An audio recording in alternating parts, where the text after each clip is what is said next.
கொஞ்ச நாளைக்கு முன்னாடி தமிழ்நாட்டுல புதுசா சில மாவட்டங்கள் உருவாக போகுதுன்ற செய்திய பார்த்தோம். அத விட ஒரு சுவாரஸ்யமான விஷயம் இப்போ ஒண்ணு இருக்கு. என்னன்னு சொல்லவா? பூமிய விட 2 மடங்கு பெருசா ஒரு கிரகம் இருக்குன்னு சொல்லி இப்ப சமீபத்துல கண்டுபிடிச்சிருக்காங்க.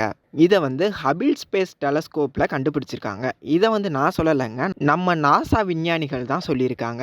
இந்த கிரகத்தோட பேரு GJ9827D அப்படின்னு சொல்லியிருக்காங்க. இந்த ஒரு கிரகத்துல நீர் மூலக்கூறுகள் அதிகமா இருக்கிறதாகவும் நாசா விஞ்ஞானிகள் சொல்லியிருக்காங்க. இதுல இருந்து என்ன தெரியப்படுத்தியிருக்காங்க அப்படின்னா, அங்க உயிரினங்கள் வாழ்வதற்கு நிறைய சான்சஸ் இருக்காங்க. இதோட வளிமண்டலத்துல ஹைட்ரஜன் மாலிகூலும் நிறைய வாட்டர் வேப்பர்ஸும் இருக்கிறனால இங்க நிறைய உறைந்த பனிகள் இருக்காங்க. இந்த கிரகம் வெள்ளி கிரகத்தை போல 425 டிகிரி ஹீட்டா இருக்கிறனாலையும் இங்க வளிமண்டலம் நீராவிகளா நிறைஞ்சிருக்க கூடும் சொல்லியும் நாசா விஞ்ஞானிகள் தெரியப்படுத்தியிருக்காங்க.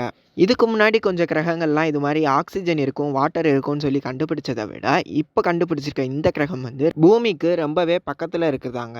இன்னும் கொஞ்ச நாள்ல, அதாவது ஃபியூச்சர்ல அங்க மனிதர்கள் வாழலாம் அப்படின்ற மாதிரி ஒரு நிலை வந்துச்சுன்னா, இப்போ நம்ம எல்லாம் ஊரு விட்டு ஊரு, நாடு விட்டு நாடு போற மாதிரி கிரகம் விட்டு கிரகம் போற அளவுக்கு சயின்ஸும் டெக்னாலஜியும் சீக்கிரமே வளர்ந்துரும். அந்த அளவுக்கு சயின்ஸ் வளரும்னு சொல்லி திமிலா அப்படின்ற ஒரு சயின்ஸ் ஃபிக்ஷன் ஸ்டோரியில சுஜாதா அவர்கள் இப்போ இல்லைங்க 1980s காலத்திலே அவர் சொல்லியிருந்தாரு.